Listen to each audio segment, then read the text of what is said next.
All right. Good evening, East Hampton Town's ZBA. You're live on 22. We're streaming on YouTube. You are being recorded. You may begin. Okay. Okay, thank you, and welcome everybody to the Town of East Hampton Zoning Board of Appeals for August 20th, 2024. We have some scheduled public hearings this evening. I want to read the first one into the record. The applicant is Marum Hotel at 21 Ocean View Terrace in Montauk, Suffolk County, tax map number 300-49-6-26. The size and location is 82,087 square feet at 21 Ocean View Terrace in Montauk. The description is to construct 5 poolside cabanas at approximately 361 square feet each, within 35 foot 11 inches of the top of bluff. The relief sought is a natural resources special permit pursuant to 255-420 of the East Hampton Town Code, and one variance is required for this application. One variance of approximately 114 feet 3 inches from 255-430C of the Town Code is required to allow the cabanas to be constructed 35 feet 9 inches from the top of bluff where 150 feet is required. The zoning district is B residence, BE velocity zone, and the secret class is type 2. Council, do we have proper affidavit of service and posting? Yes, I've reviewed the affidavit of service and posting. Everything appears to be in order, and the board has jurisdiction over this hearing. And who's doing the, okay? Okay, so this is Surfside. I'm standing at the intersection of Surfside. No, I'm sorry, that's Oceanside. I'm standing at the intersection of Surfside Place and Oceanside. Next, this is the posting. I believe this might be another one that should have had 2 postings, but they put it on this corner, which is right at that intersection. So that's the one notice that was out there. Next. Now, this was one of the times I went there a couple of times. This is Lowenstein Court, walking down south toward the beach. I only had 10 minutes to park, so I went up this street. I went up Lowenstein Court to the end, and I took some shots shooting from west to east down by the sand. And then, so next. Before I did that, this is now Surfside Place, looking from south to north at that intersection. And now I'm standing out at the end of the dock, but I'm off this property, the Marum's property. You can see the revegetation and some of the work that was done. And in the distance, it's kind of that sharp thing. You'll see it better later. But this is a span across. The pool deck and area is toward the left side, where the triangle awning thing is kind of sort of visible from there. Next. That's just a slightly different view of the shot with some of the revegetation, and there is a scenic easement across this portion of the property. And next. Okay, now this was today, and down, I walked down the center portion of it. You could see the structures on both sides, which leads straight to the pool area and the decking area. So I just took a couple of shots along the way. This is just a seating area there. This is not the part that's in question, but again, you can see the structure with the cover on it. That is the bar area to the left side of that. And next. Continue walking. No, I just turned and took another shot from there of a lot of things going on at this place. Next. So now I'm standing on the far side of the pool, and I'm shooting in the direction of where the cabanas are proposed to be located, directly across the pool. And again, you can see the bar. The bar's not all that large, but you can see the cover and the bar up that ramp from there, that area. And I don't know, did I take any more? Is that it? Oh, and then I turned around from there and just took a nice shot of the beach and the rest of the water. It was a beautiful day. Thank you. Hi, Lori. Hello, Lori Wiltshire for Land Planning Services, representing the Marum Hotel. The application Lori, is... you want to swear affirm to tell the Right. truth, the whole truth, and nothing but the truth? Yes, I do. Thank you. The application's for an NRSP to construct 5 cabanas atop an existing deck next to an existing pool. A variance of 114 feet is requested so that the cabanas can be located approximately 36 feet from the top of the bluff, where 150 feet is required. The property is improved by a pre-existing non-conforming motel and other conventional amenities and structures. The most recent CO, issued in 2023, covers all current improvements, and the extent of the pre-existing clearing remains and will remain the same. The variance is required because almost the entire property falls within 150 feet of the top of the bluff, making it unavoidable. The proposed cabanas are small, and I will note that the public hearing notice is actually incorrect. These cabanas are only 72 square feet each, where the public notice says they're 300 and something each. That's the total for all five. Yeah, they were, well, it says 64. I think it's the way it was worded, because I thought the same thing when I first Yeah, read well, it it. doesn't matter, we're over noticed, because there's not five 300 and something square foot cabanas. Correct. There's five 72 square 72 foot square foot. cabanas. So they're 9 by 8, roughly? And we'll, 9 by 8 doesn't, Each referred to within,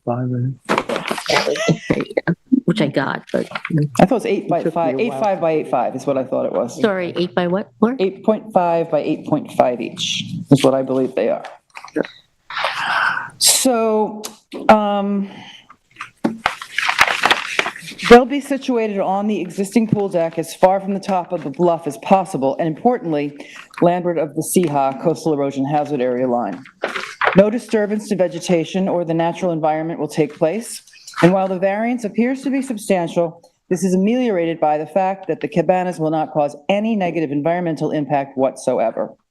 The owner agrees with the recommended project condition that staging, construction materials, and storage will be limited to previously disrupted areas. And just for your information, the planning board has reviewed the site plan application, deemed it a type 2 secret action, and a minor site plan ready for conditional approval upon issuance of a ZBA approval. And I'll make myself available if you have Okay, any questions. questions? Nope. No. Thank you. Who's doing, come on up, Will. Good evening. My name is Will Edwards. I'm from the planning department. This Will, application, do you swear firm to tell the truth and the whole truth and nothing but the truth? I do. Thank you. So this application proposes to construct 5 poolside cabanas within the top of bluff setbacks, as was said previously.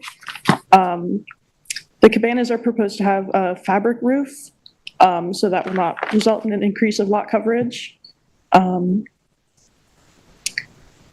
portion of the property is within the coastal erosion hazard area, and the VE flood zone boundary extends to the landward edge of the pool deck and includes the proposed cabanas. The provided survey does not indicate any disturbance to nearby vegetation or natural areas, and when comparing the proposed survey to the certificate of occupancy issued in 2023, the total lot coverage is not proposed to change. This area of Montauk was recently subject to a significant beach renourishment program, and the dune has undergone some engineering for resiliency purposes. And as a result, the dune has differences from a naturally occurring dune. The site is located in the B Residence District and is surrounded to the north and east by residential properties. And to the west of the site is a resort district with the neighboring surf club at Montauk. The planning department recommends that any construction, staging, or material storage associated with the construction of the cabanas be limited to areas on site which have previously been disturbed. Anybody have any questions? Will? I do not. No, I do not. But you have no concerns that it is a large variance being requested, I know that. Yeah, so they're on top of the deck, so they'll not cause any more disturbance. So, okay. Thank you. All right, anybody in the public would like to address this? I'll just say that if you're going to comment, we're asking you to comment on our limited scope. This is a limited scope we're looking at today, is just these cabanas. If there's any concerns about other areas of this property, that's really not the purview of our board hearing this evening. So if you want to come on up and you can speak.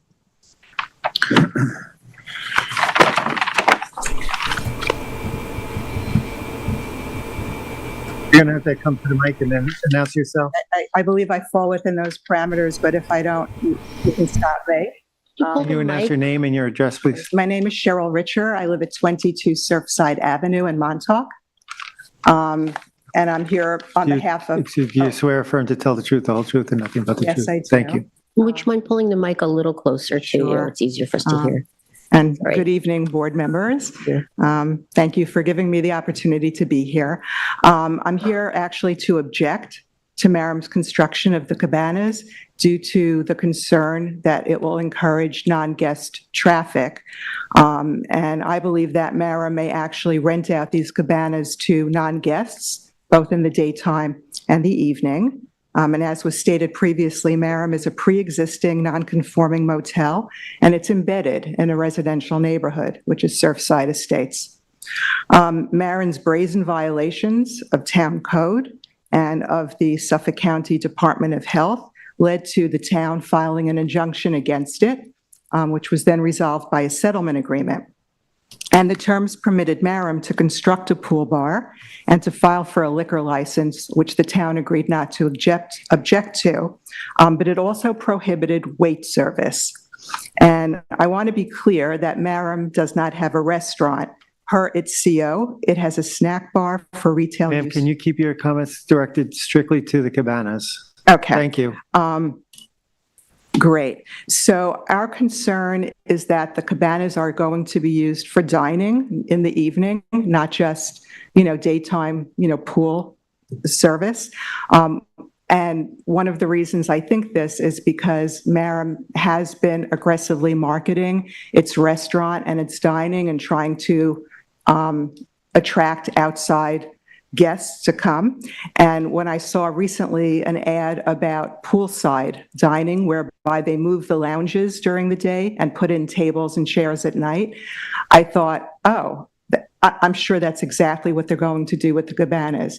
They have bonfires and dinners on the beach that they do for non-guests, and that's our concern, that they're going to encourage additional non-guest traffic. And any claims by Maram that say they would use the cabanas only for guests, I personally wouldn't believe. I've sent you a letter in addition to being here today, citing many of Maram's violations of both town code and the settlement agreement, which shows its pattern of disregard for the law and for its neighbors.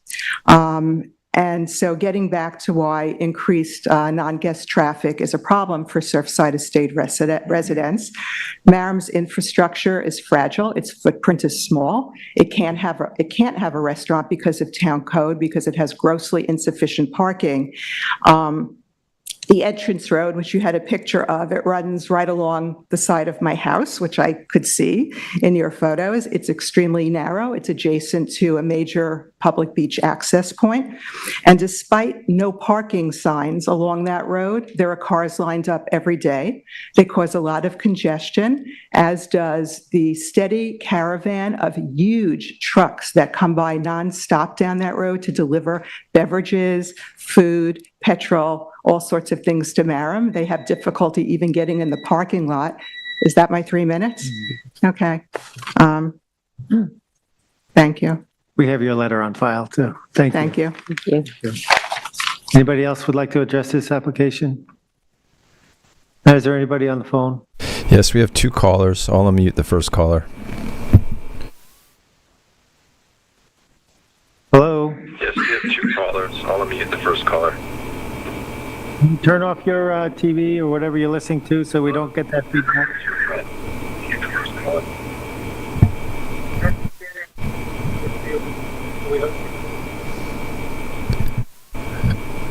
Hello, caller. Number ending in 5833.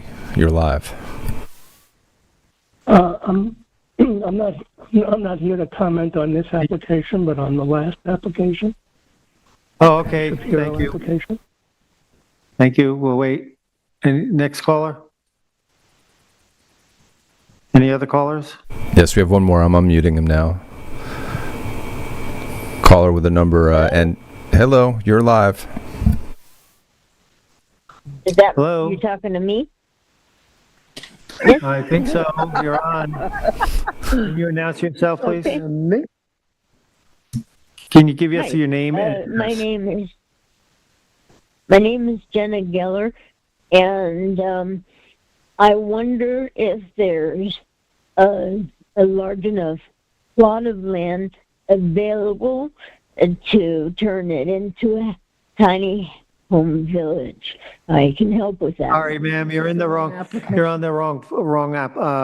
venue, so please, hang up, please. We'll get Which back. application? She's here for Shapiro, I think. Yeah. All right, we have no more callers. Great, thank you. Not sure what it was for. Lori, any final closing? Yeah. So, representing Merrim, I've not heard a thing about these being used for food service. Their typical pool cabanas usually have sort of a bed feature in them that people have their cocktails in and lay back and relax next to the pool. That's a conventional use of a cabana. As far as the violations on the property, there was a settlement. I believe they've all been taken care of, and I'm not aware that any of them still remain. Well, there are a couple of other letters besides Ms. Richards' letters. No, I understand, but I'm also aware of the violations that took place, the settlement that took place, and I'm not aware of any existing violations on the premises. Thank you. That's it. Come on up.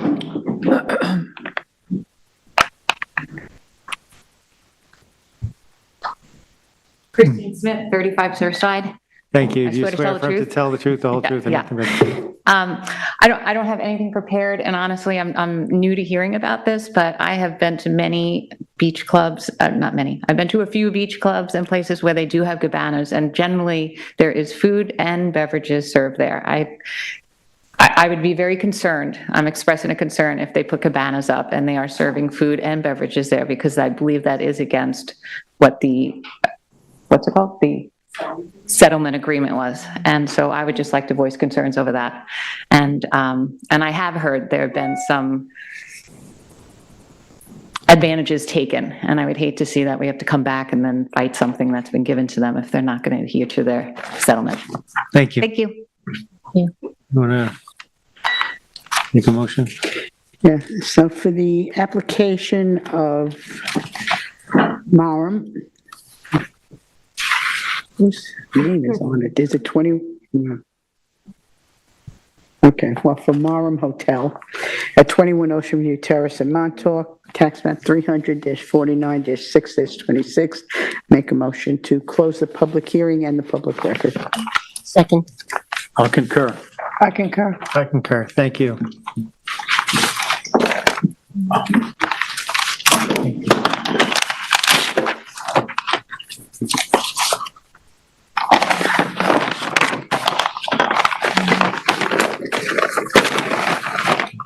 Okay, next we have Liz and Peter Mendelman at 60 Harborview Lane in Springs, Suffolk tax map number 300-57-6-3.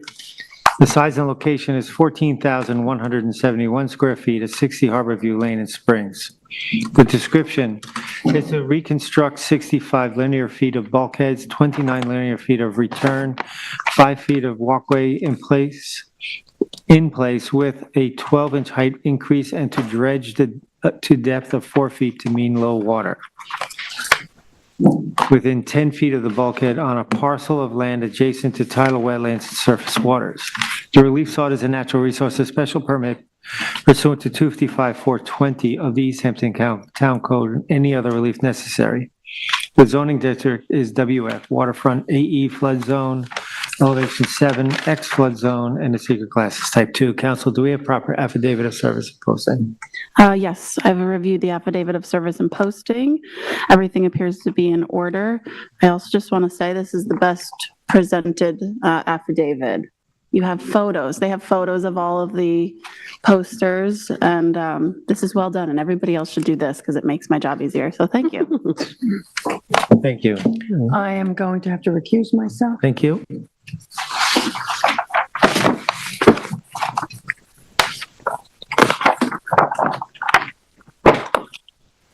So I'm going to be handling the report this evening.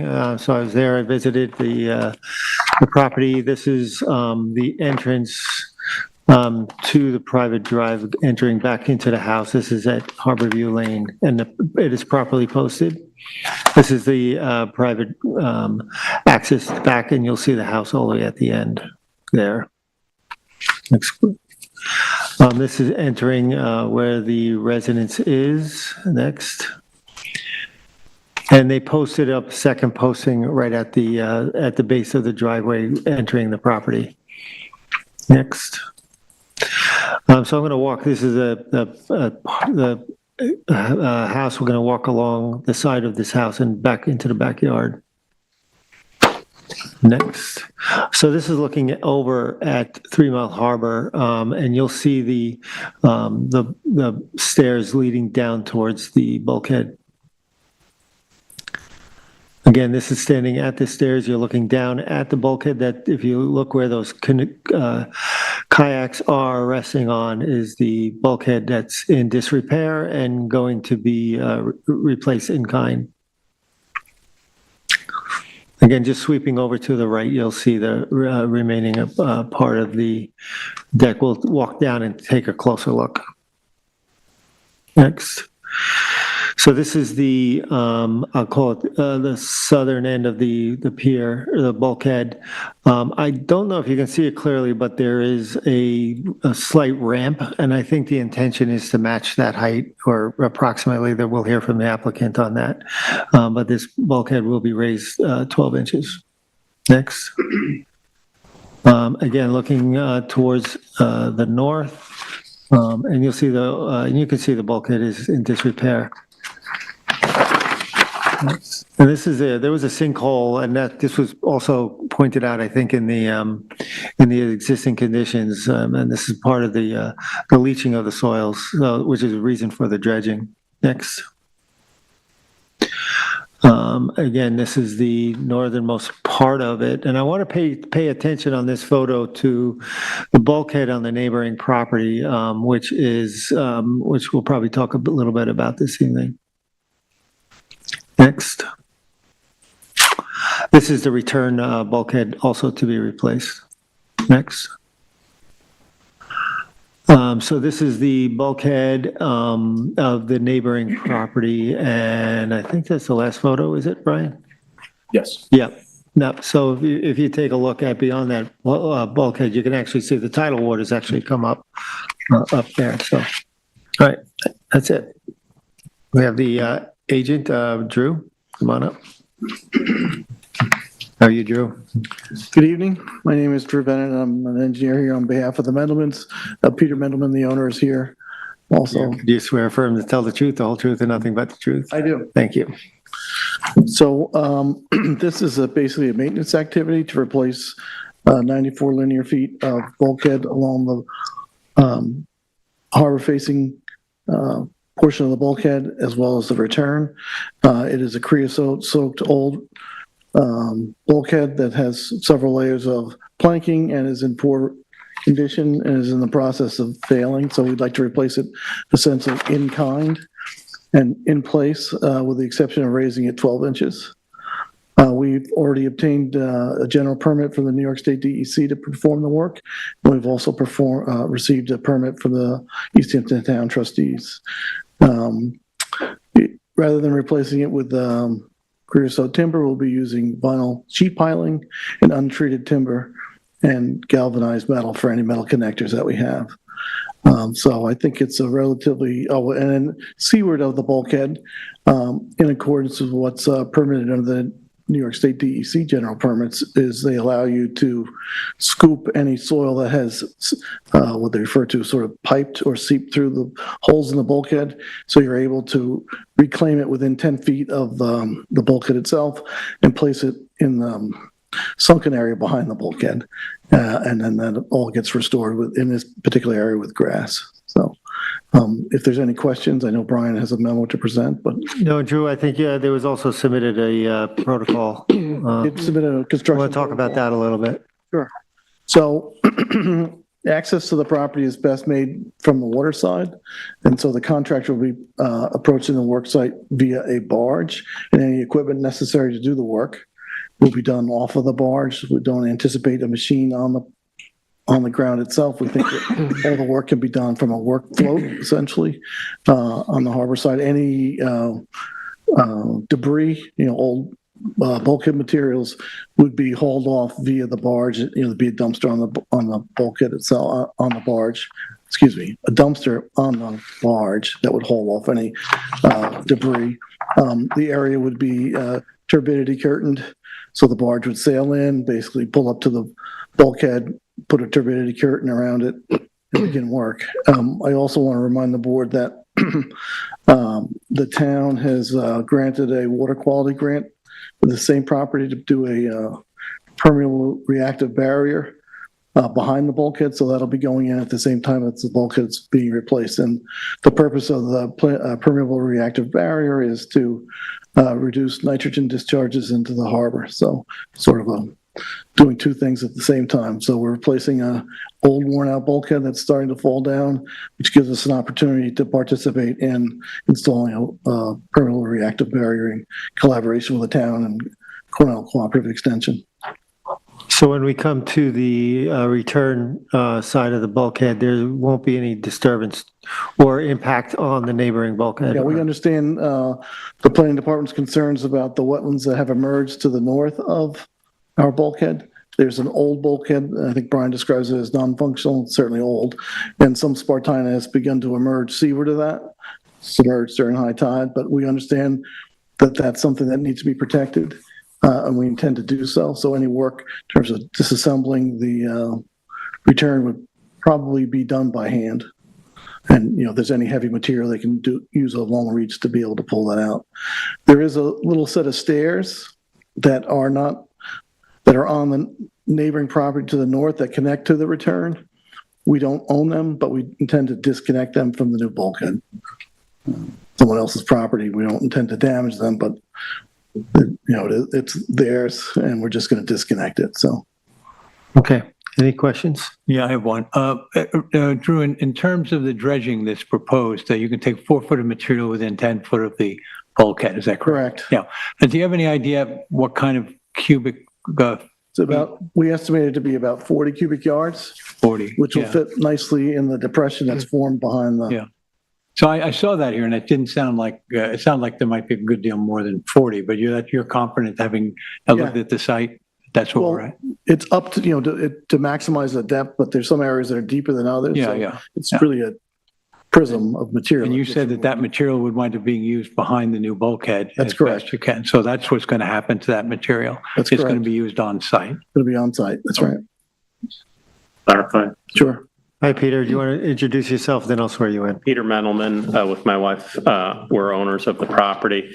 I swear to tell the truth, the whole truth, and nothing but the truth. And nothing but the truth. Just to clarify, we're not removing 4 feet down of sand.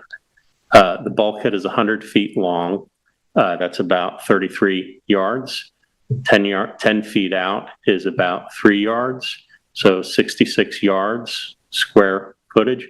We're going to go down about half a yard. That's 18 to 19 inches. So we're just scooping 18 to 19 inches of material out of that rectangle, which is how you get to 40 cubic yards, and that's what's going back behind. So, thank you. Thank you. I don't know if there's any other questions. No, I'm good. Thank you. I'll wait for Brian. Thank you. Thank you, Brian. Good evening, Mr. Chairman, board members. Brian Frank, Chief Environmental Analyst for the town of East Hampton. Brian, do you swear affirm to tell the truth, the whole truth, and nothing but the truth? I do. So I think Drew actually covered most of the points that I intended to highlight in my presentation tonight. This property is in the waterfront zoning district. It adjoins a marina.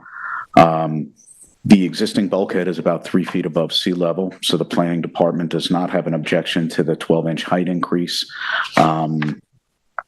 As Drew mentioned, the vinyl sheathing and the untreated timber is consistent with the construction standards that we've seen for bulkheads in low to moderate wave energy areas that are within the Harbor Protection Overlay District, where the use of chemically treated materials is prohibited. The application doesn't include the reclamation dredging. Again, this is a waterfront zone property. It's not a residentially zoned property, and there is reason to believe that the boats that are berthed there have a commercial use associated with them. And I think that distinction is important because there hasn't really been any dredging for recreational docks. You could tell where the docks are at 10 feet really doesn't, this is not dredging under the boat slips, and I think that's also an important distinction. The roughly 40 cubic yards of material is proposed to be used as backfill behind the new bulkhead. And if you see from Member Deleen's, Chair Deleen's photos, that wetland boundary that you see to the north is no longer accurate. The wetlands really are behind that bulkhead to the base of a slope. You can see where, you can see a pretty conspicuous rack line, significantly, at least at the landward edge of the Mendelman return, if not beyond that. The vegetation in there is all tidal wetland vegetation. There are fiddler crab burrows in that area. And for that reason, the planning department would characterize the bulkhead as non-functional. It is not serving to keep water out of that area. That area behind that bulkhead has been naturalized, and the planning department does believe that it's important to protect that area during the construction activities of the reconstruction of the bulkhead on this property. I think everything else has been said. If anybody has any questions that I could answer, I'd be happy to try. Any questions for Brian? No. So I just want to clarify the last point you said, Brian, in terms of what Mr. Bennett described as how they would handle the wetland, the area near the wetlands in return. Is that consistent with what you were just suggesting? Yes, as long as there's no disturbance to the wetlands north of the property, the planning department finds the construction protocol that's been submitted with the application as reasonable and appropriate. Thank you. Thank you. Thank you, Brian. Just have one. We have to mention the EA. Drew, what's that? The planning department is listed in their TAM, I guess, 9 conditions that the board should consider. Excuse me? I'm sorry. I can wait. No, go ahead. No. Sorry. In the memo that the planning department prepared, there's 9 suggested conditions. We've reviewed them. We're happy to accept them with perhaps consideration of tweaking one of them. If I could discuss that possibly. Yeah, you want to go talk to it? So the intent was to raise the bulkhead 12 inches, primarily because of sea level rise. And in condition number, condition number 7, it talks about a specific elevation of elevation 4. So the bulkhead, in the plan that I submitted, you'll see that the elevation of the existing bulkhead ranges from like 3.3 to 3.0. We'd like to have the benefit of going from 3.3 plus 12, which would make it 4.3 versus 4, as it's stated in the memo. And that would be along the harbor front. And then when you look at the return, you wouldn't want the return to stay at 4, obviously. It goes up in elevation. You'll see the top of it that's furthest inland, I think is around 4 or 5, 4.8 or 5 mean sea level. So you'll see also that's probably about 8 inches low. So we'd like to be able to raise the tip of the return 8 inches or so. So in summary, if the board would allow us to raise or set the final elevation of the harbor facing bulkhead at 4.3 versus 4, we would greatly appreciate that. And that would still be in the spirit of raising it 12 inches. Because Brian, do you have any concern about that? Pardon me. No, Mr. Chairman, if you want to change that language to should not exceed a 12-inch height increase, if that's acceptable. The concept is to just, make sure that there's an understanding as to how much the bulkhead is going to be raised, and the same applies to the return. I think that sounds great. I think it'd be easier. I think you've asked for an as-built survey at the end, so I think it would be easier for everyone if we could just agree on an elevation. And, it ranges, as I said, from 3 to 3.3. So if we could have the benefit of the 3.3 plus 12 inches, and that way when you do 12 inches, right? Right. Okay, fine. So we're good with that. And I don't think we need to keep the record open for anything. Sorry, No, right, thank you.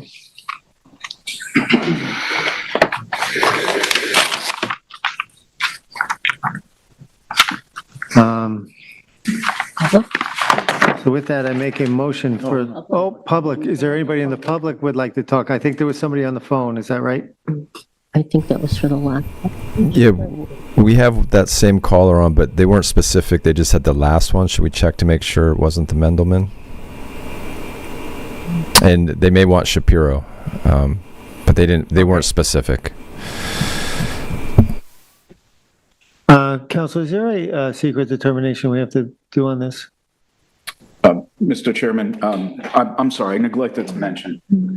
Reviewing the application, it's pretty clear that this is a type 2 action pursuant to secret. Okay. Thank you. You don't need to make that determination. A caller ending in 5833. Are you on for the Mendelman or the Shapiro? No, I am not. For Shapiro? Shapiro. Okay, thank you, sir. Yes. I'll mute you now.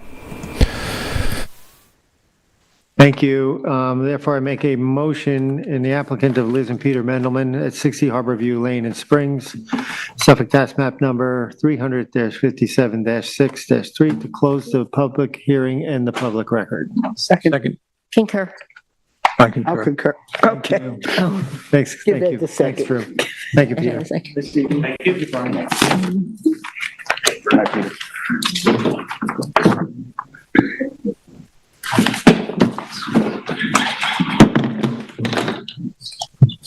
Oh, yeah, thanks.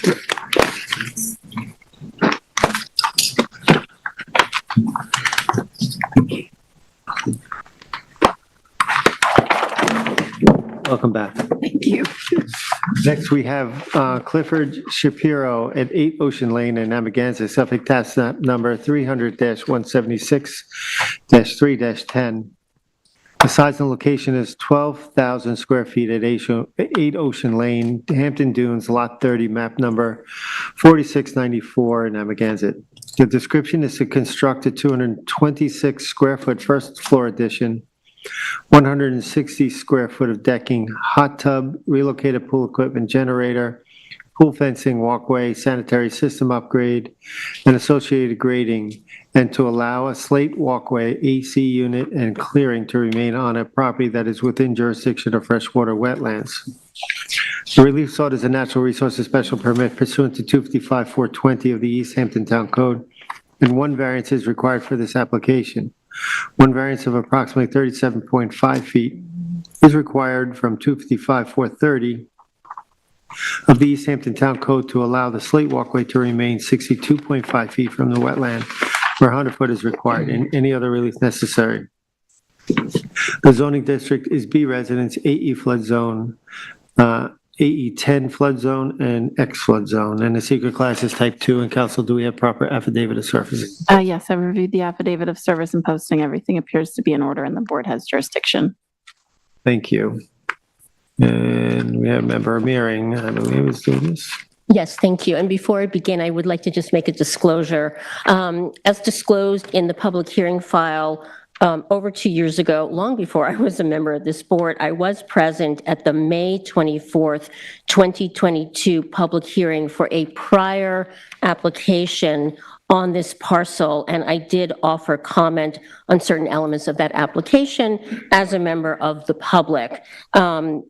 I note that my 4 fellow board members all denied the application in full unanimously, and I also note that the elements of that prior application that were the subject of my comments are not elements now in this brand new application. So I would like to say that this is a new application. I attest that I am able to consider this new application objectively and without bias or preconceived notion.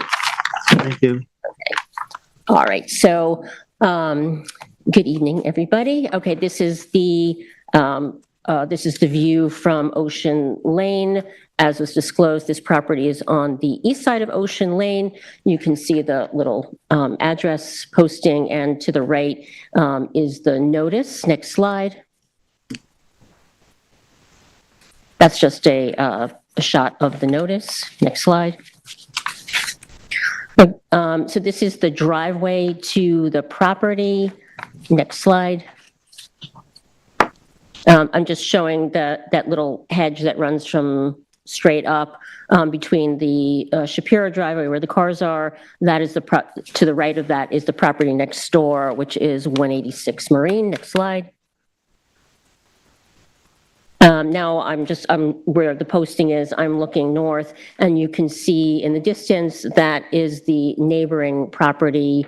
I can't remember if that's 16, it might be 16. And it looks high because there's a dune that runs up from the northern property line up, so that house looks tall, but it's sitting up on a dune. Next slide.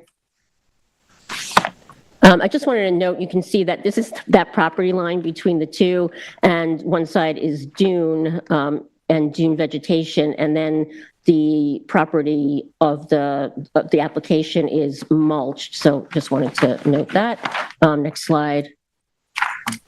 Next slide, sorry, duplicate. Okay, I'm standing on Ocean Lane and I'm looking south towards Marine Boulevard. This property is 2 lots off Marine Boulevard. I'm looking at 189 Marine Boulevard. Next slide. I'm turned in the other direction. I'm looking north on Ocean Lane, just to give you a view of the street, looking up towards Central Avenue. Next slide.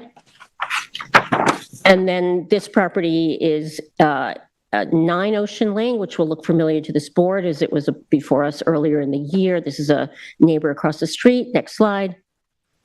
And this is also directly across the street. You cannot see the house because it is, the vegetation is very strong. This is 196 Marine, and the wetlands that are in the that this application is in jurisdiction of are on both of this property and 9 Ocean Lane. Next slide. Okay, so now I'm gonna take, so there's 2 ways we're gonna go around this house. I'm gonna go between those 2 cars, and on the left of the convertible, you'll see the masonry walkway that is also part of this application, but I'm not gonna go on that yet.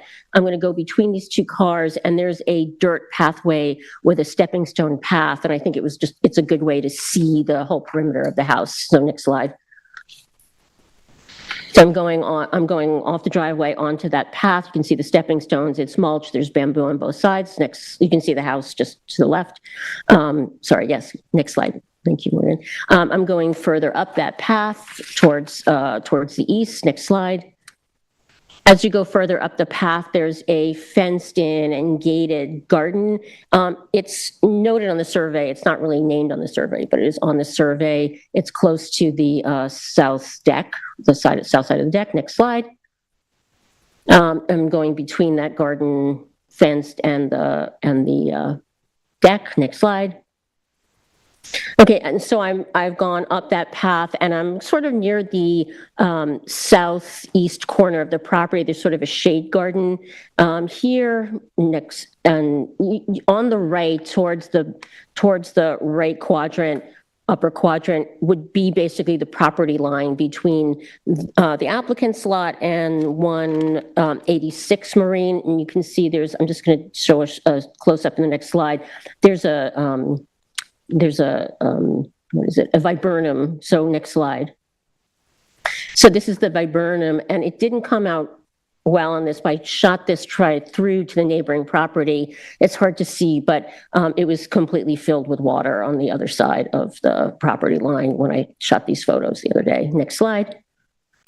Okay, so now I'm looking back towards Ocean Lane. I am at the southeast corner of the decking. We're going to go towards the back. Next slide. Okay, so I'm looking north. This is the whole rear of the deck.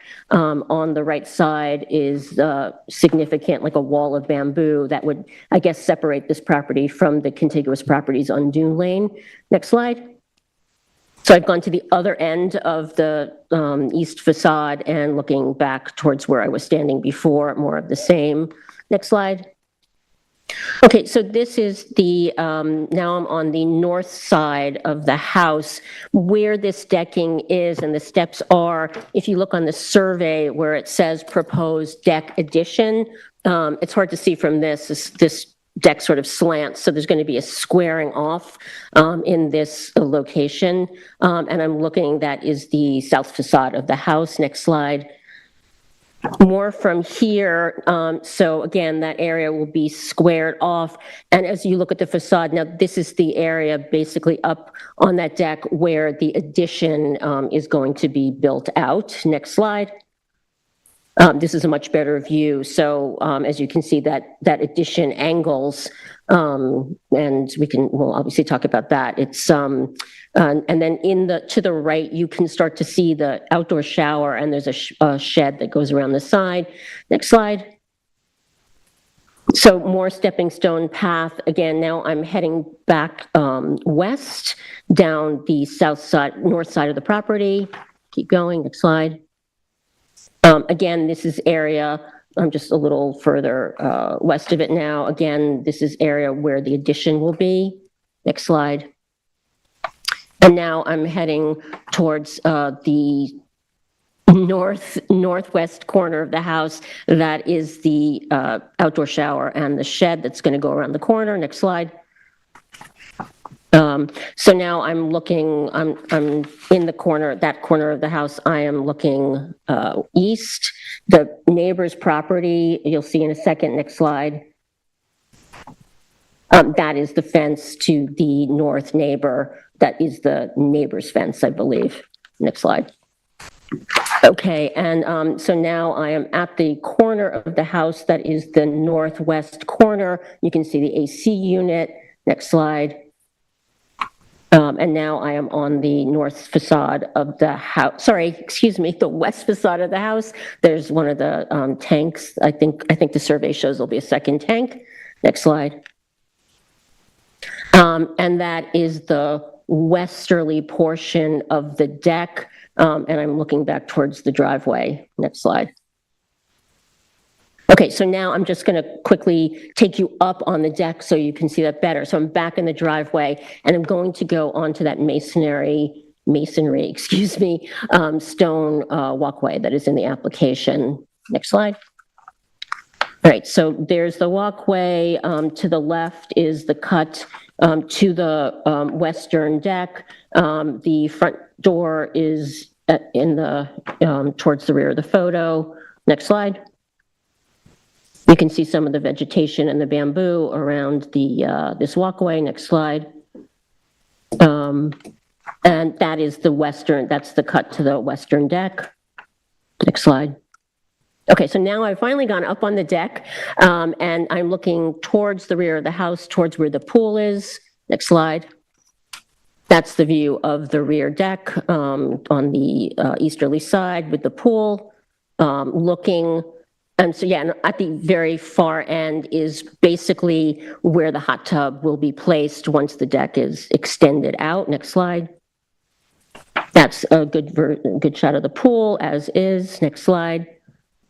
Okay, so now this area, again, from up there is basically where the hot tub would be positioned with that deck extended further. I'm going to look over that wall to the left in a second. Next slide. Okay, so again, this is up on the deck, looking at the area where the addition is proposed. Next slide. I'm looking at that same area. I've got my back to Ocean Lane, and again, it would be on there. Next slide. This is, again, looking at the shower from up there. Next slide. And now I'm on the west side, the west deck. You can see the size of the shed, and I only have 2 more photos. That's next slide. And this is more of the western deck. You can see again the heavy vegetation, the heavy bamboo. Next slide. And now I'm just back on that western deck, and you can see the car in the driveway in the distance. So I've made the full circle. I think that's it. Thank you. Thank you. Lori? You're already sworn in, so. All right, so the subject application is for an NRSP to add a small amount of living space to the existing residence in the form of 226 square foot first floor addition, 160 square feet of decking, a hot tub, relocated pool equipment, a generator, required pool fencing, a walkway, and an IAOW to TS are part of the proposed work. Allowing slate walkway, an AC unit and clearing to remain on the property as requested. The application requests a substantial reduction from the project proposed and denied 2 years ago. As set forth in the current TAM, building coverage, total lot coverage, and GFA will all be well under the allowed maximums, and clearing will be almost 400 square feet less than what actually exists. Also, as stated in the TAM, overall, the application actually offers some improvements to the environmental conditions of the property. While the lot is undersized at 12,000 square feet, where 20,000 square feet is required in a B zone, there are no dimensional or wetland setback variances required except to allow the slate walkway to remain, which replaced the wooden walkway referenced in the 2015 CO. The slate walkway has not caused an undesirable change in the character of the neighborhood and is across the road from the wetlands. I will also note that I think you saw in the photos, the slate walkway is permeable. It's not a constant concrete walkway. It's concrete, it's slate blocks.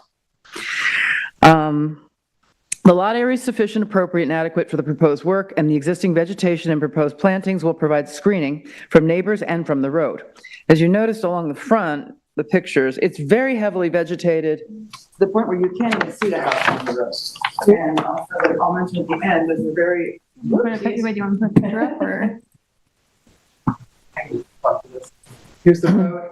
This area is extremely heavily vegetated, and we're proposing at the end of the presentation, a 20-foot deep, 1,700 square foot scenic easement in that heavily vegetated area to protect that.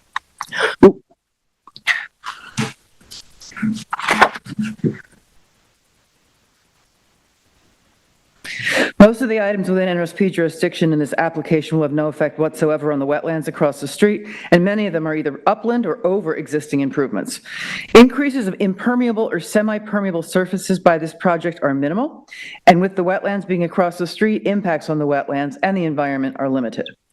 The applicant has voluntarily agreed to upgrade the sanitary system to an IAOWTS over 150 feet from the wetlands with a shallow distribution system that will achieve the required 2-foot separation from groundwater.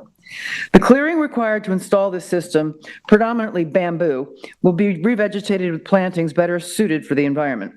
The residence and shed will be furnished with gutters and leaders leading to dry wells to mitigate potential runoff issues.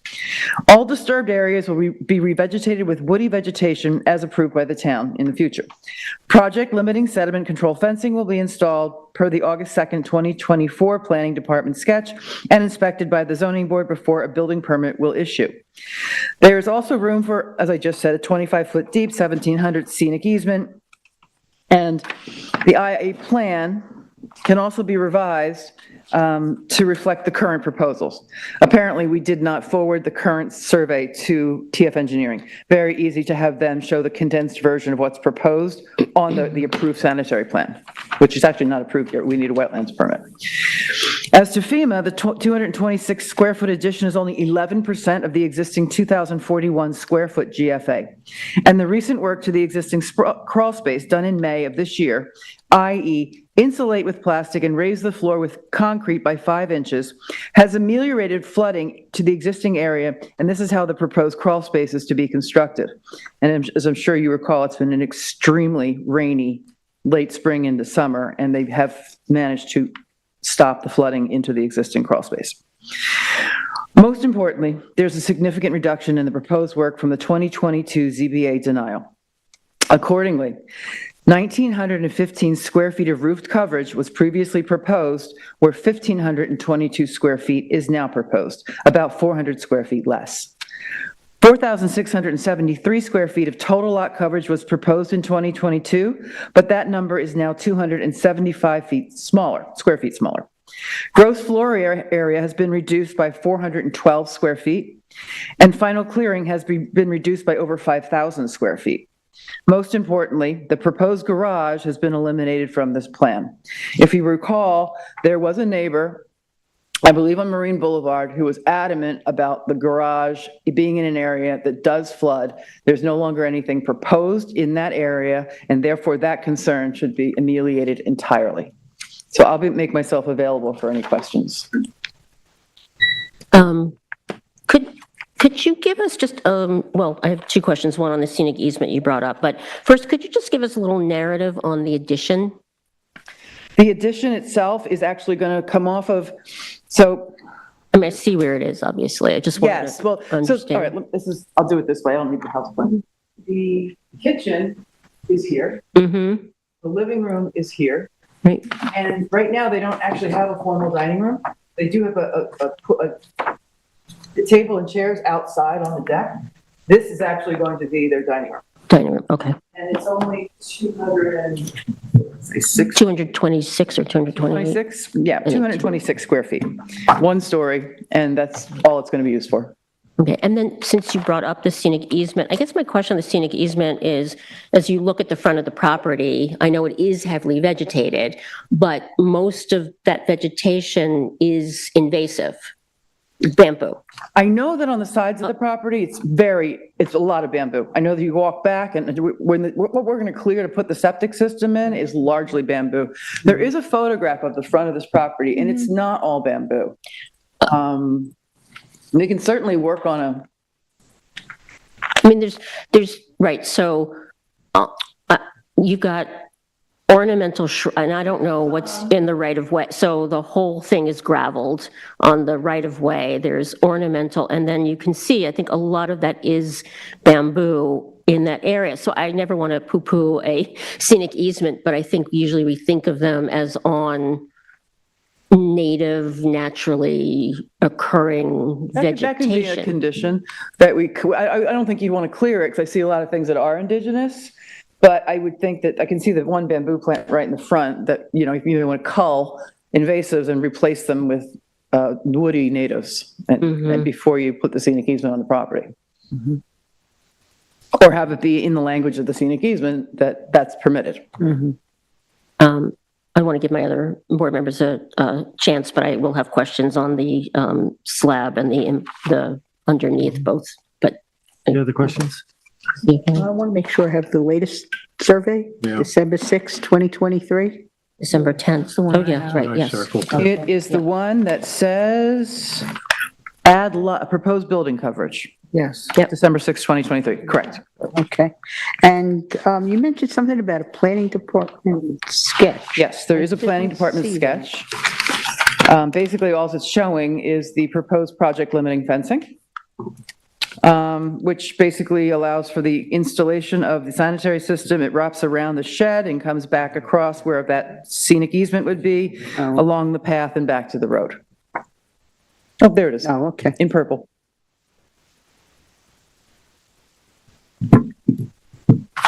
That crosshatch area, the green crosshatch going back towards the septic system, is that your access point going back? Why is that crosshatched? Yes, it is. That's clearing that's proposed to be able to put the sanitary system in. So I believe that you saw a walkway that's here, but that's not really used for. But yes, in order for the heavy equipment to get in here to install the sanitary system here, this will all have to be cleared. It is largely bamboo. And that'll will be revegetated entirely. And if you look at the clearing, that's what it says right here. Raise that up slightly. Yeah, there we go. So the existing clearing right now is 5,387 square feet. The proposed limits of clearing during construction are 7,834 square feet. But after we revegetate this 2,840 square feet, the total clearing will be 4,994 square feet, which is less than the existing clearing and much less than what's coming. So that net difference in clearing, the reduction in clearing, where is that actually being, like where is vegetation being added to? I know you're going to revegetate what you clear, but. All this area that's. Oh, I see. So you're going to re-veg up on the rear up to the deck is what you're saying. Okay. Even on top of the sanitary system and whatever sort of shrubs are allowed back there. Is there anything happening as far as renovation of the main house? Yes, there will be some renovations to the main house. To what extent? Cosmetic. Okay, what I would be concerned of is the breach, if you breach that 50% where you are then required to go into FEMA. I don't believe so. What I understand is the sliding glass doors are going to be replaced. That's the only thing I know of.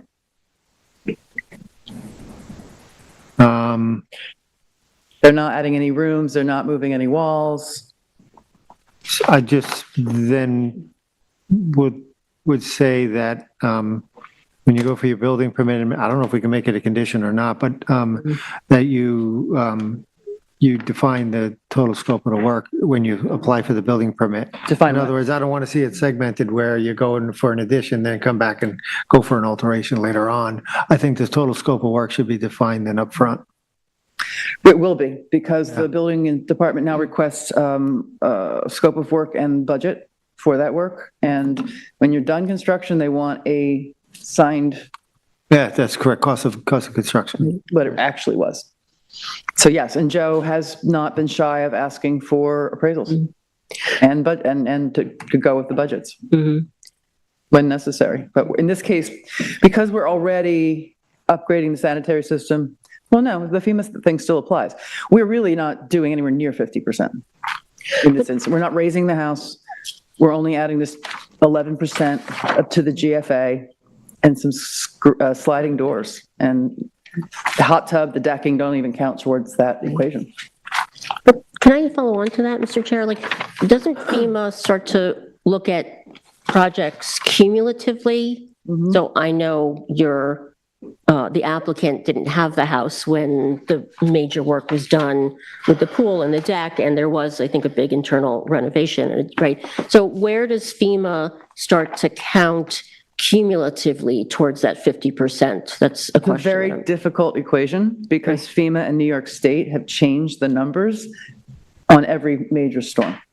So FEMA raised the numbers, New York State added 2 feet. This house was built before that, so anything was done to it was done before Sandy, and that's when it went up. So it's a very difficult equation. It could be considered, you could have to try to do the cumulative, but you'd have to look at the FEMA numbers as you go along. Because I don't believe when this house was built, that it actually breached the FEMA requirements.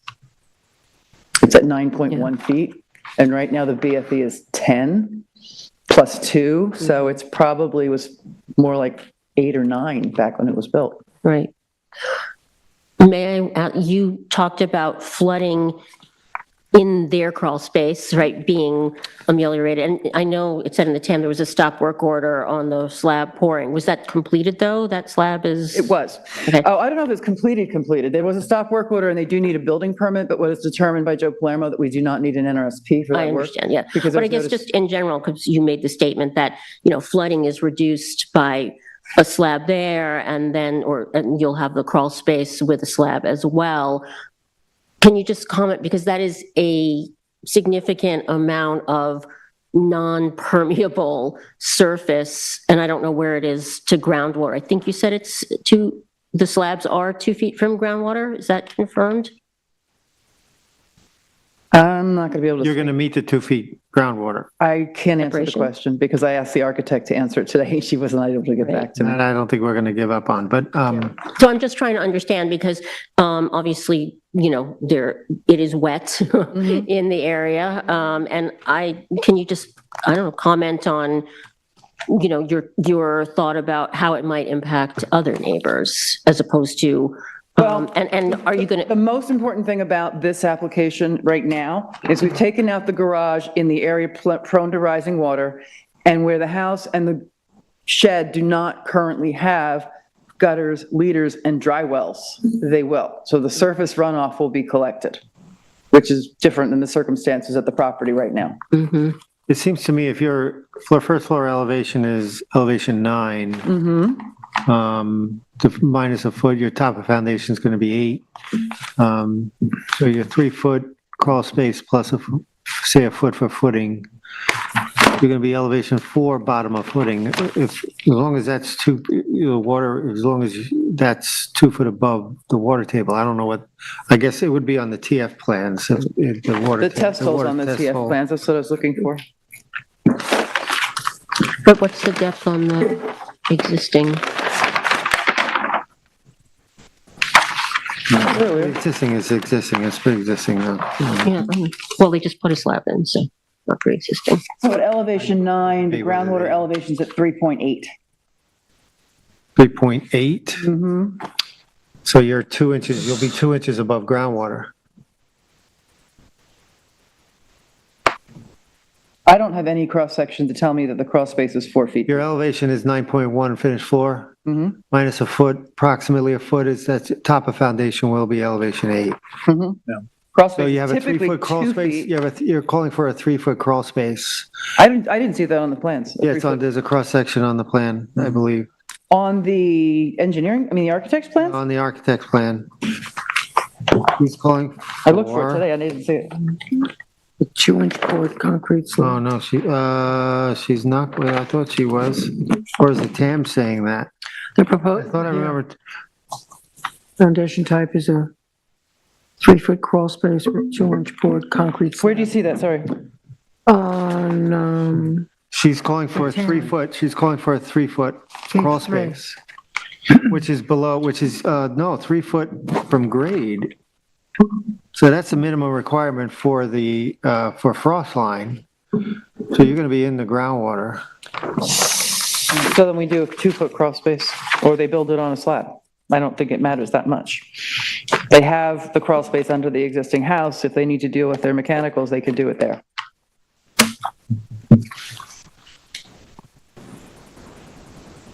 Well, it's an issue. You know, I'm not even finding it on the plans, but I can have her address you it. take a look at the cross-section on plans, typical wall section, number 1, on type 1. You're looking at That's page on A102. A102. Problem is they're so The small. typical that I wall can't read them. section. And she's showing, A102, okay. so she's showing 3 foot from grade, which typically by code you have to be 8 inches below. Grade needs, foundation has to be 8 inches above the grade. So that'd be 3.8, so you'd be at 9.1.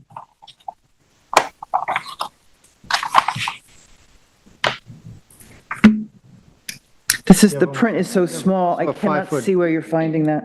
What's that? It's on the left-hand side where it shows the typical wall section? Wall section? Yeah, I just can't find what you're reading because it's so It's, small. if, it says 3 foot, it says in very light lettering, where the designation, where it says where it's denoting the top of grade to top of slab. And there's 3 foot there. You can barely see it on, Yeah. You know, I can just have her redo this cross-section to show the 2-foot required separation.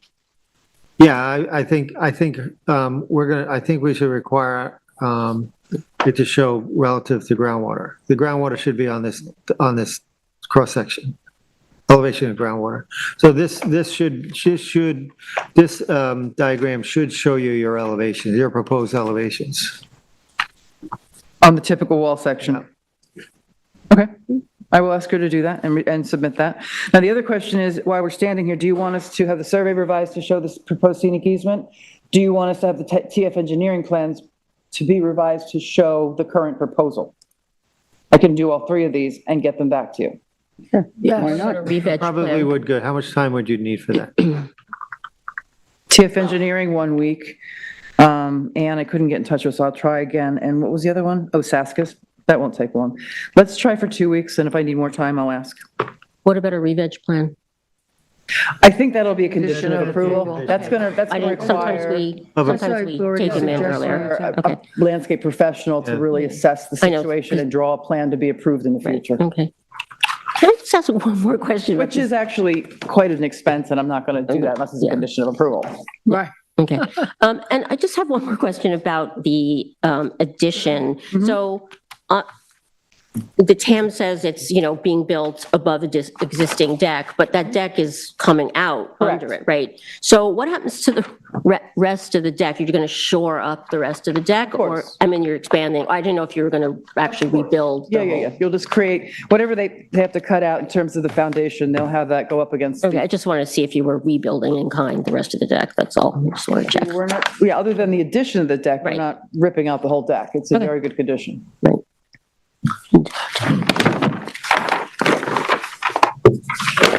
When you're on the site, you do think about the addition being rather surgically installed because you have deck either side of it, so it'll go beyond that, of course.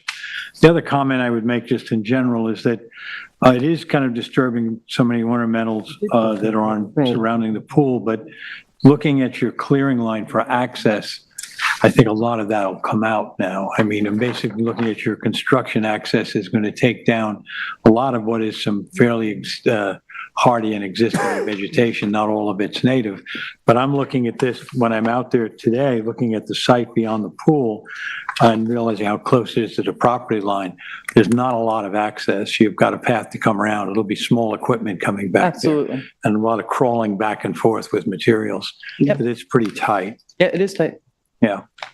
But I'm just making the comment that I think that one of my concerns there was about some of the vegetation, and I'm thinking that when you look at this construction access, by necessity, that's going to all mostly come out anyway. No, what, sorry? It's mostly going to come out anyway in that area. That's where most of the bamboo is, Yeah. along that route. We can talk to Morgan about that a little more. Okay. We should go to the public, I think. Planner? What about the plan? What about Hi, Morgan. How are you, Morgan? Good evening, board. Morgan Slater for the Planning Department. Do you swear firm to tell the truth, the whole truth, and nothing but the truth? I do. 8 Ocean Lane is improved with a 2,041 square foot, two-story residence, 1,346 square feet of wood decking, a 700 square foot roof deck, a 270 square foot swimming pool, an outdoor shower, shed, conventional sanitary system, and a gravel driveway. The parcel is part of the 1966 Hampton Dunes subdivision, which was created before the town's natural resources special permit regulations, which were adopted in 1984. This property also has an undersized lot area for the B residence zoning district, which is characteristic of this subdivision.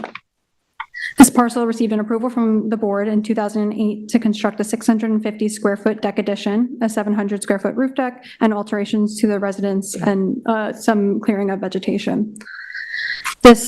In 2022, the property came before the board for a 638 square foot first floor addition, 180 square feet of new decking, hot tub detached garage, driveway extension, sanitary system upgrade, additional clearing, and accessory structures proposed within jurisdiction of freshwater wetlands, which was ultimately denied. Freshwater wetlands are present across Ocean Lane to the west. These wetlands consist of a groundwater maintained shrub, swamp, and marsh, which contains diverse wetland plant species. Despite the proximity of improved properties surrounding the wetlands, the habitats are still beneficial to wetland-dependent wildlife. The wetlands also provide vital floodwater retention benefits for the area and appear to flood beyond their boundaries during periods of substantial rainfall. There is a flood-prone depression that is highly disturbed by bamboo on the south side of the property. The planning department recently inspected this area during a site visit and did not find any traditional natural indicators that would change its designation to a wetland. There are hydroqualities of this depression which may be associated with a chronically flooding crawl space on the neighboring property. There's bamboo throughout the property, some of which is likely to be cleared during construction, and these areas are proposed to be revegetated. After the revegetation of a 2,840 square foot area, the proposed final clearing limits are 4,994 square feet, which is 393 square feet less than the existing clearing. Since a lot of the vegetation on the property is either landscaping or bamboo, a revegetation consisting of native woody plants will be an improvement to the environmental conditions of the property. It should be noted that the clearing limits on the 2015 CO are 3,847 square feet, which is 1,147 square feet less than the proposed final limits of clearing. So a larger revegetation than what is proposed may be appropriate since there is not a record of the additional clearing being permitted. The application includes a 226 square foot first floor addition, the majority of which is proposed in an area where there is existing decking on the north side of the residence. This will bring the total gross floor area of the residence to 2,267 square feet, where 2,800 square feet is permitted, or maximum allowed, I should say. The proposed foundation type is a 3-foot crawl space with a 2-inch poured concrete slab in an area where the existing grade elevation is 6 feet. Since the highest expected groundwater elevation is 4.6 feet, the question of the separation of groundwater comes into play, and I think that we are going to get some updated plans showing compliance with that. The property is partially within the AE10 flood zone, according to the town's firm map, which was made in 2009. The base floor elevation of the habitable living space must be 12 feet under this firm map. It does not appear the proposed addition meets this height requirement since the existing grade in the location of the addition is 6 feet. It's the planning department's understanding that any new construction needs to meet FEMA. The 50% substantial improvement threshold is for the entire residence to become FEMA compliant. But we may need to defer to the architect or perhaps the chief building inspector for clarification on that. The 2015 CO shows a wooden walkway that appears to have been reconstructed using bluestone and was extended around the western and northern sides of the deck, with parts of the extension falling within 100 feet of the wetland, which is the only wetland setback variance required for this application. The proposed generator and pool fencing are minor accessory structures that are frequently associated with residential development for safety and utility purposes, so substantial environmental impacts are not anticipated. The hot tub and deck extension are only partially within jurisdiction of the wetland and are proposed in areas that are already improved or cleared, so the overall environmental impact on the regulated natural resources is not expected to be substantial. The voluntary sanitary system upgrade is an improvement to the existing environmental conditions of the property when considering the current antiquated sanitary system is in an area with a high groundwater table. The proposed revegetation is also likely to improve the environmental conditions of the property because the existing vegetation is a combination of invasive species and landscaping. I'm going to suggest that in place of a scenic easement over the bamboo, which is pretty low quality when it comes to ecology, the planning department suggests a high quality vegetated buffer along the southern part of the property to act as a buffer to the neighboring parcel. If the application is approved, all roof structures should be furnished with gutters and leaders since this is an area of chronic flooding. There is still an overall increase in coverage in GFA proposed on an undersized and constrained lot, so the board should discuss if the mitigation offsets any negative impact of the proposal. When compared to the previous denial on the property, the proposed GFA has been reduced by 15%, building coverage by 21%, total lot coverage by 6%, and the amount of clearing has been reduced by 50%. The board should discuss if the subject application has addressed the concerns that were expressed in the prior application and if this proposal meets the variance and NRSP standards. Other than that, I can answer any questions that the board may have. Any questions? Yes, please. This is in the TAM, you said it tonight, the clearing per the 2015 CO was 3,847 square feet. I know the applicants purchased the property, I think in 2020, but the current clearing is 5,387. Do we have an understanding of where the extra, or timing, or where that extra clearing happened? So I'm going to pull up the 2015 CO because the clearing calculation is on there, but there actually is no line showing the limit of clearing. So it's hard to compare exactly where it happened. And when looking at aerials, the bamboo is so substantial on the property that it kind of just like blocks out really a lot. Right.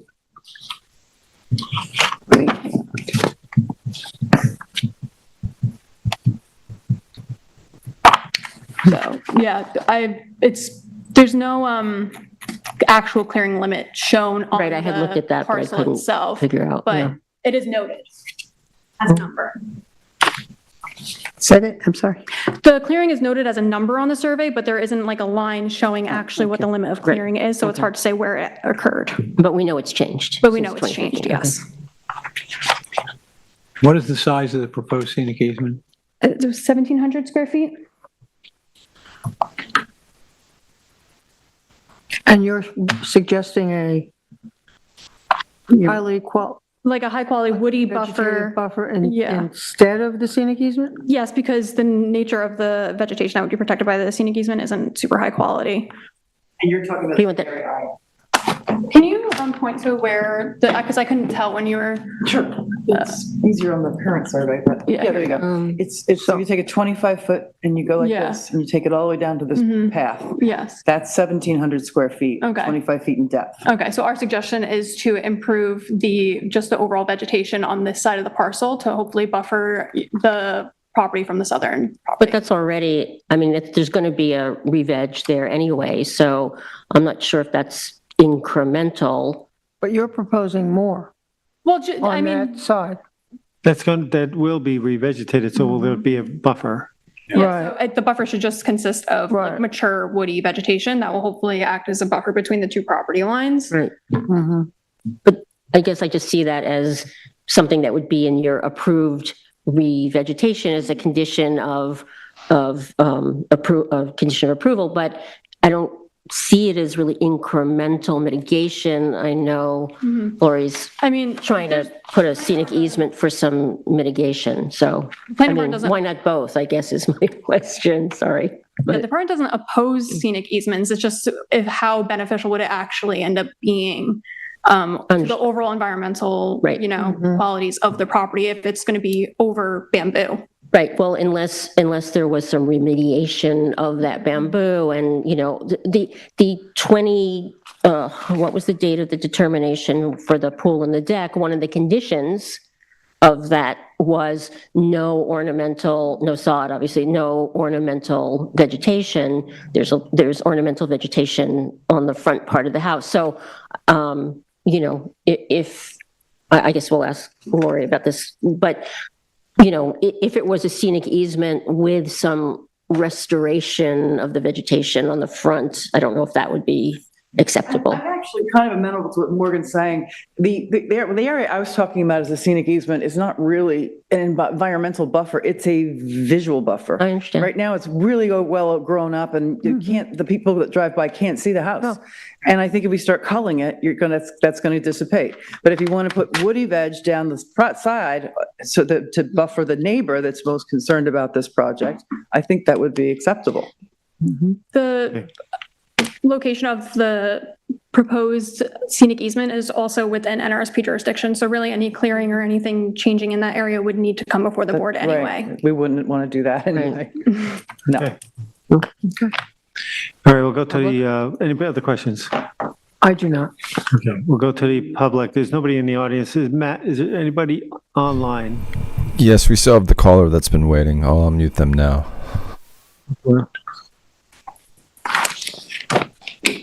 Hello, caller. Hello. Yes, this is Jack Hassett, the next door neighbor.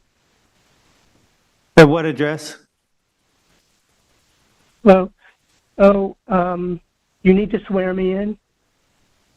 No, you're a lawyer. No, I don't. Not online. Okay. Go ahead. Okay. So a couple of points I wanted to make is that this house has been improved by prior owners numerous times.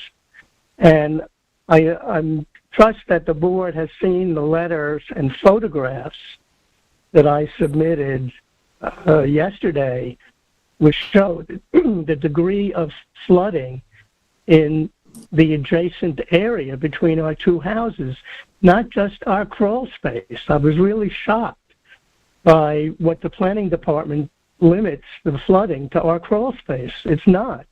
It's underneath our deck, and it's permanent. It's not, I know we had a big rainstorm, but if you saw the photographs of the deck posts with the watermarks 12 feet above the base of the posts, those watermarks come about not because of an occasional rain, but because of constant rising water that remains for many weeks on time. The other thing I would like to bring to the board's attention, because they talked about the slab that they've installed, which really solves the flooding problem for them, but makes it worse for me because where is that water going to go? And I wanted to point out that the test hole data that they have, I believe, and they can correct me if I'm wrong, that dates from 2 years ago, the 4.6 level of the water. So I think things have significantly changed in the last 2 years, and I think there ought to be a new test hole made that shows exactly where the water is in this particular area. And then finally, in terms of constructing the sanitary system, I do not understand why they choose to use the most sensitive part of the parcel for the staging. And especially when the proposed sanitary system is on the north side of the property, and they can very easily go directly through on Ocean Lane directly through the north side, rather than the meandering this than they have, and where you're going to have all these payloaders and equipment chewing up this very sensitive area. And so, unless the board has any specific questions, that's really the comments that I wanted to bring to your attention, and I appreciate your time. Thank you. Lori? Yeah, so I'm looking at the topography on the site, and it really does flow from north to south. So by the time it gets onto Jack, I didn't get his last name's property, it's at 6 feet. The house is at 9. So no matter what we do, I mean, the gutters, leaders, and dry wells that we're going to add to this property are going to be significantly beneficial. But the woody vegetation along that side is going to be even more beneficial to containing the runoff that goes towards his property. So Lori, one more item to add to your documents. I think that the question of whether or not the addition needs to meet FEMA is still open. I wrote that down. So we're going to need a certified letter from, it could be an architect or somebody from a certified letter addressing that condition. We just went through this on 56 Jacqueline. The answer was no, we didn't need it, but I'll figure out how to get that to you. Yeah, they can, if the letter can cite the source and whatnot. And what about the test hole? Are we going to redo the test hole? Because if we are, no, okay. Because it doesn't seem to me it's going to be beneficial. It's going to change with the weather. So, so is it correct that that test hole was 2 years ago? Or more? Is on the... Because we've discussed this in other applications in the area that, you know, there has been more flooding, groundwater appears to be rising, and there's a lot of seasonal variation, so. Very much so. Yeah, Especially with a so, year like this. I mean. It was in 2021. That's sweet, okay. And where was I forgot, where was the test hole done on the property? It doesn't show on the survey. It's where the septic system's proposed, which is where it should be, technically speaking. Yeah, it's a higher part of the property. Yeah. And would you mind just addressing the question that came up from Mr. Hassad? The choice to go in, you know, through the south side. To preserve their vegetation on that? I'm sorry, what? I thought it was to preserve the There's vegetation. that plus a lot of structures over there. I just, since he raised it, I just wanted you to address it, yes. So we've got a generator, what's proposed actually? We've got some propane tanks, we've got a shed, we've got a walkway. We have all of this clearing. All of this is not cleared. All of this. So we would be clearing what I consider to be mixed vegetation as opposed to bamboo. But also when you fix the grade after you do this construction, they can actually slope it a little bit from the sides before they put in the woody vegetation, and that should make a big difference.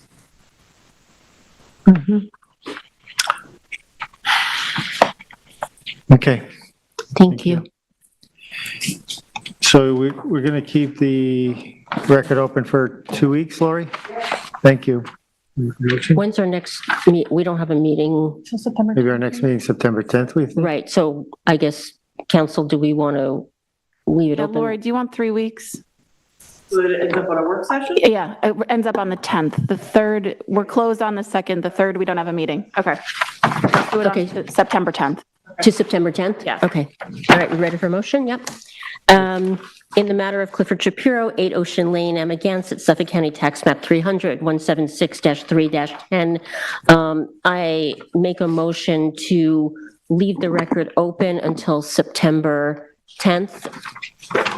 Right, leave the record open until September 10th and close the public hearing. Okay. Sorry. I second that. Concur. I concur. I concur. Thank you. Thank you. That concludes our hearing for this evening. We're going to go into work session. Thank you, Brian. Good night. Thank you, Lori. Board members, we have 4 extensions of time. They're all related. These are related to the properties off of Lazy Point Road relative to the PEM project. You know, the PEMS project, yeah. The PEMS project. What project? So it's a reclamation project. Brian, you can give us a very brief, if you will. Thank you. I don't think I was around for that. Good evening, board members. The PEMS, as they're called, was an erosion control project approved on 4 contiguous properties that are just east of Mulford Lane. I don't have their addresses handy. They have Lazy Point Road addresses. It represented a unique erosion control attempt. PEM stands for Pressure Equalization Module, and they were a series of, I believe, 2.5 diameter PVC pipes that were installed below the surface of the beach, about 3 feet below the surface of the beach. A series of them on the 4 properties as an attempt to at least slow, if not reverse, the erosion in that area, which is pretty severe. There was a lot of review provided to that application because, with the exception of a pilot project tried in Florida, there's no record, there's really no body of work. Both the zoning board and the trustees had some concerns about making sure that they remain safe. And if you take a look at your conditions of approval, there's pretty strong language in there about monitoring and requiring them to remain buried. If any of them get dislodged, they had to be removed or repaired. They do prepare biannual reports that they've submitted regularly. They're contained in the board's file. I think the reports show a marginal improvement, but I would still urge caution on calling the project a success. Really, a few years is just a snapshot in time. Really, it's a blink of an eye in something like this. At the time, the planning department didn't identify any adverse environmental impacts from the installation. The concerns were primarily safety oriented if they became exposed. So there's some pretty strong language about keeping them buried. To date, they have kept them buried. And based on the conditions of the board's approval, the planning department does not have any objection to a multi-year time extension. I think the trustee permit doesn't expire until next year. It's a little odd that they don't line up exactly. And if they haven't done so yet, I believe the applicants will be doing a kind of a summary presentation at some point to the trustees. But based on the conditions of approval, which I still think maintain a high level of protecting public safety, not that this is a public beach. Remember, Mulford Lane is a private road. There's nowhere to park unless, most of the people that use it are residents of Mulford Lane. There's a homeowners association. The road end is very limited parking, to put it lightly. So there's not a lot of pedestrian traffic in this area to begin with. But based on the conditions of the board's approval, the planning department doesn't have an objection to a multi-year extension of time for the permits on these 4 properties. Yeah, I remember that during the review, I think the attitude on the board, my attitude certainly was that I was skeptical as to whether or not they would be a success, but we thought at the time that they didn't represent any particular environmental danger, so it was an experiment was well worth getting involved in. I would have the same attitude now if it extends, as long as they haven't become exposed and all those things that we brought up that we had concerns at the time, that it might wind up being something that was a detriment to parts of the public. So for members Savarese and Meering, who weren't on the board at the time, feel free to review the conditions of approval. But they're unique because this project is unique as a subsurface erosion control project. Forgive me. And how many years is multi-year? Well, But our decision tonight will affect how many years on an extension of time? Yeah, well, I think you have the discretion to issue however many years you feel comfortable doing that, whether that's 2 or up to 5 years. I think the permit conditions that you have in there are pretty strong. If you're not, for the newer members that weren't on the board when the project was reviewed, if you wanted time to take a look at them, that makes sense. But the planning department does not have an objection to up to 5 years. I think the time frame that you extend the permit for has to be something that you're comfortable with as a board. So I'm happy to offer my 2 cents, but it might not even be worth that much. It's your decision. Well, And Can I just ask Brian, like, and for the new kid here, so I always think of a extension of time, a determination was made, a permit was granted, but the work hasn't been done yet. But you're saying these are already installed, these? Correct. This is a monitoring program. It's okay, that's what I was going to ask. I was missing that. Monitoring that happens. They have been installed. Right. And then it's an ongoing monitoring. And I think I would say a 5-year extension would be great because, I mean, this is a slow process and, it is unique. It's a unique process. And I'm excited about it. It's bearing out that at the very least, it's not doing any environmental harm. There's been no, I've been out there a number of times. I've gone out there after severe weather events. I have never seen them exposed. I'm not saying that they've never been exposed. I haven't seen them exposed. But there doesn't seem to be any environmental harm, and I don't know that there's any value in terminating the permit and requiring their removal. And so at the end of the monitoring, then the decision is made about whether they should come out or not, is what you're saying? Not well, but I think that's one way to put it. I personally, I think it's better to leave them in there until such a time arises that they are chronically exposed, and then it might be time to revisit it. Okay. But if you take a look at your permit conditions, I think there are pretty strict controls. Or as intended, the beach has accreted. Well, that would be great. And, that is the hope. Yeah, that's the intent. Well, you said right now it's marginal and it's been like 3.5 years or so. So if I remember their most recent report, it showed a slight increase in the elevation of the beach. They have done surveys. Beaches are dynamic, so that gain could disappear tomorrow. It could be, it could increase in the short term. It could go down in the short term. That's the nature of beaches. 5 years seems to be reasonable. Well, that's something that, again, the planning department has not seen any adverse impacts to the environment or any hazards to public safety. Mm-hmm. Thank you for indulging my. Can we have, maybe we can have each one, address each one individually with a 5-year extension? Okay. So with respect to 623 Shore Road Realty LLC, 623 Lazy Point Road, Amagansett, Suffolk County Tax Map 300-106-2-39.4, with respect to the request for extension of time, I make a motion to extend the time by 5 years. Is that the motion I need to make? Okay. I'll second it. I concur. I concur. Thank you. Okay.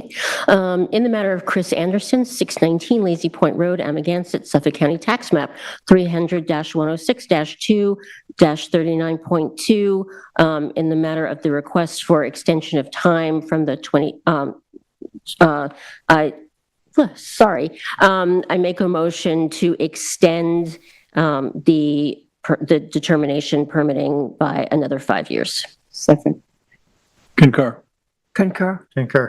In the matter of Damalis Marin, 621 Lazy Point Road, Amagansett, Suffolk County Tax Map 300-106-2-35.3, with respect to the request for extension, I make a motion to extend the permit for 5 more years. Second. Concur. Okay. And finally, Douglas Lloyd, 611 Lazy Point Road, Amagansett, Suffolk County Tax Map 300-106-2-35.3. In the matter of the request for extension, I make a motion to extend the permit 5 years. Second. Concur.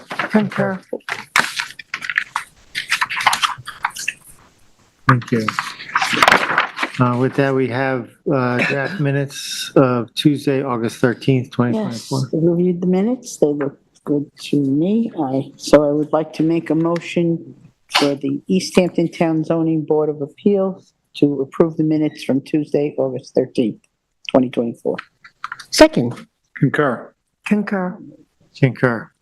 Red.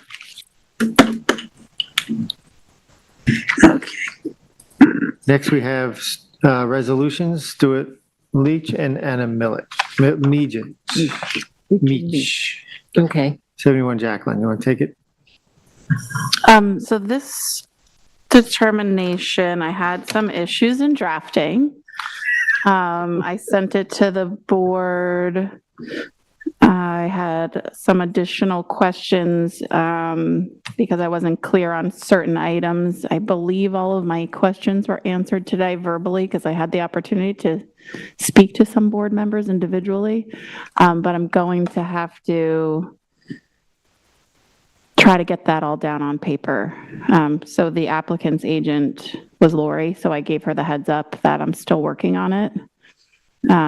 So we don't have something to be adopted yet. Okay. Okay. So do we need a motion to table or no? Just No. Okay, fine. No. Just check. So we're skipping that one. What? So we're skipping that one. Yeah, that's why I'm not making a motion. Yep. Next, we have Kathleen Duffy Langen, and I'm against it. Oh, I'm sorry, that's me. Sorry. So this was the application. You'll recall, I think we just made the post-hearing decision perhaps last week. This was to add 550 square feet of decking at the rear of the house. The house, you'll recall, is in the final stages of construction. The properties, it was a full redevelopment that was permitted by this board, I think 2022. And this decking of the 550 square feet, about 280 square feet of it is within wetland jurisdiction. So it required a 8.7 fairly minimal setback to the wetlands. So that was, and we voted, I think it was a 5-0, were we 4-0, 5-0? Okay, 5-0 approval of the of this application. So in the matter of Kathleen Duffy Langham, 1843 Montauk Highway, Amagansett, Suffolk County Tax Map 300-131-01-01, I make a motion to approve the determination as was amended today, as written. Because, right, I don't know if everyone saw. Yeah, for the board, for the rest of the board, everybody either just didn't say anything or said it looked fine. Jane pointed out a few minor changes, so I made those. One of them being, which I thought was the most sort of substantive that the board would think might be important, in one of the conditions where it said all conditions of the 2021 ZBA approval shall be complied with. She asked, and I think it made sense to specifically recite, including the approved revegetation plan. So I referenced that, which was actually a condition of the 2021 approval, so it was submitted after the fact. It's in the old file, so that can be incorporated with this. And then there were just a few other minor changes. Okay. So just to clarify. As long as everyone's fine with that. My motion is to approve the determination as written. As amended. As amended, right. Yeah, second. Okay. Concur. Concur. Thank you. Next, we have Meraki Sonder, LLC, 11 Wood Hollow Drive. This was, board members, the variance was to allow an existing 1,600 square foot pool deck, 739 square foot swimming pool equipment, accessory to remain within front yards, side and rear yard lot line setbacks. This was strictly an area variance request, no NRSP. The board approved it unanimously. So therefore, I make a motion in the applicant of Meraki Sonder LLC at 11 Wood Hollow Drive, East Hampton, Suffolk, tax map number 300-92-10-11 to approve the determination as written. Second. Concur. Thank you. Next, we have the retreat on WNR LLC at 544 Wainscott Northwest Road. Wainscott, this is Suffolk tax map number 300-155-2-13. Board members, we have three steps to make on this determination. First, we need to make a secret determination. I believe we've all been given the part 1 and part 2 assessment. The planning department is recommending a deck on that. Is the board ready to vote on that? Yes. For retreat, I was not here the night you deliberated. Can I? If you're prepared, you can vote on the secret determination. If you don't feel like you are, it's okay, you don't have to. And I can ask Charlie to amend that and take your name off. No. You can I- vote, I yes, you participate. can, It was yes. just a question. Yeah, you can. Yeah, Yeah. okay, I'm good. We're good? Okay, I didn't really get a chance to read all of it, but I skimmed, it came in late today. But, Do you want a quick go review it? I can abstain, which is fine too. So, Okay. yeah, because, but, So Okay, so should I make a motion to, I'm not gonna make a motion to, on the retreat, did you want to say something? you're making a motion on the secret Just a secret. because I'm going to have questions on the determination, but go ahead. So in the matter of retreat, on WNR LLC, 544 Wainscott Northwest Road, Wainscott, Suffolk Tax Map number 300-155-2-13. I make a motion in the secret determination to make a neg deck determination. I'll second it. I concur. I concur, and I have the resolution in front of me, so I will sign it, right? Yep, I was just going to say, so it's sort of implied in that resolution, in the resolved clause, it also authorizes the ZBA chairperson to complete and sign the determination of significance of the EAF Part 3. So that should be in front of you. The board didn't direct any changes, so you can sign that and date that tonight.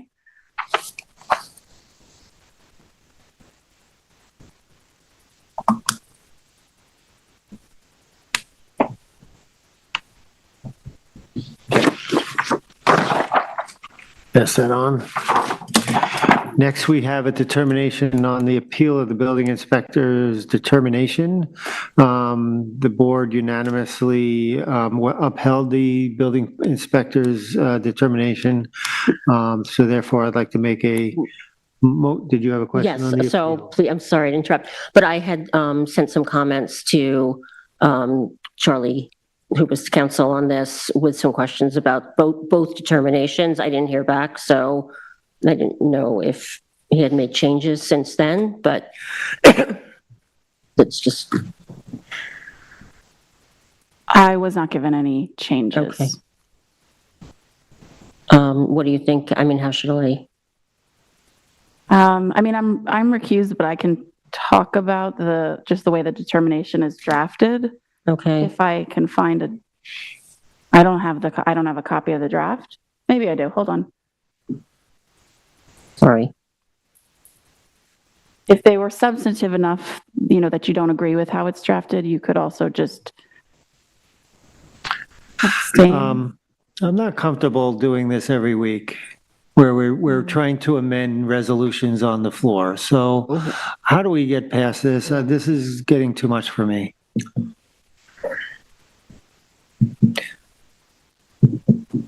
We have to get these in earlier or whatever, if you feel that strongly about it. I read the determination. I was happy with it.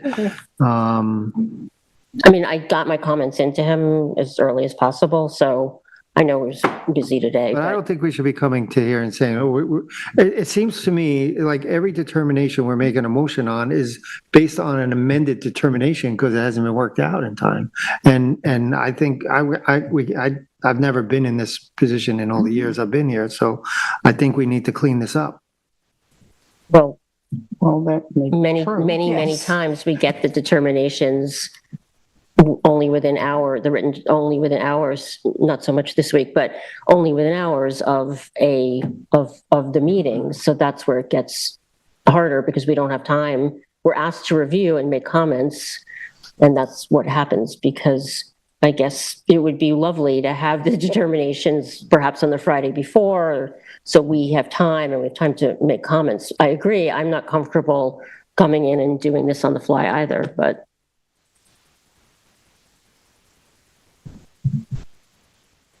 Okay. So I'll pass on the comments that I had. That's all. How do you want to proceed? I'm ready to make a motion to accept that determination. I wasn't here the night you deliberated, so what do I do? Abstain? I was absent. Okay. Thank you. Therefore, in the applicant of the retreat on WNR LLC, 544 Wainscott Northwest Road, in Wainscott, Suffolk Tax Map number 300-155-2-13 is to approve the determination of the appeal of the building inspector. I'll second it.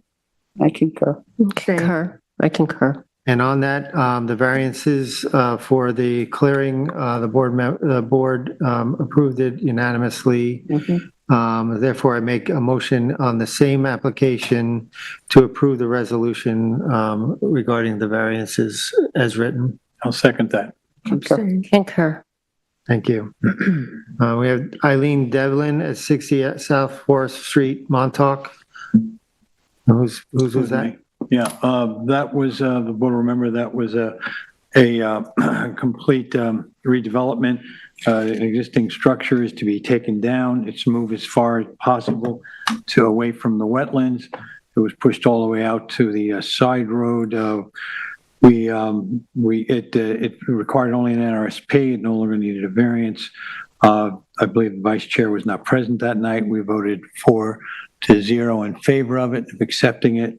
So I'd like to make a motion in the application of Eileen Devlin of 60 South Forest Street, Montauk, Suffolk Tax Map 300-28-08-32.1 to accept the determination as written. Second. Oh, sorry. Do we have a second? Second. Okay. I concur. Concur. And we're Thank talking you. about the final resolution. And then we have April Taylor at 419 East Lake Drive.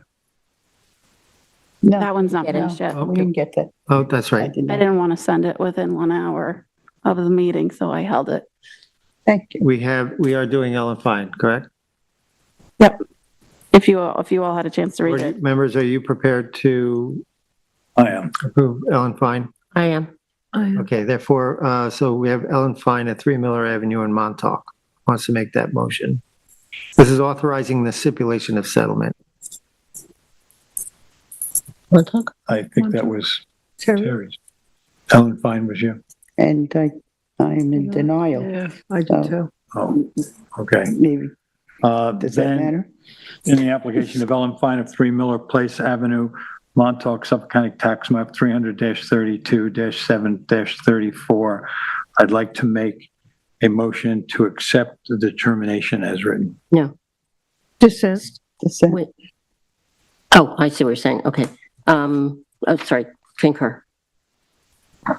Did we have a The second? stipulation of settlement. Oh, I'm sorry. We had 2 dissents, so we need a second. Sorry. I'll second. And I'll concur. Thank you. Sorry, I got confused because I thought we had to say stipulation of settlement, not determination of settlement. Sorry, All right. I got confused. Thank you. Okay, can we have a motion, Yes, Vice we Chair? I'd like to make a motion to adjourn the zoning board of appeals on August 20th, 2024 at 8:22 PM. I'll second it. Concur. I Thank you. concur.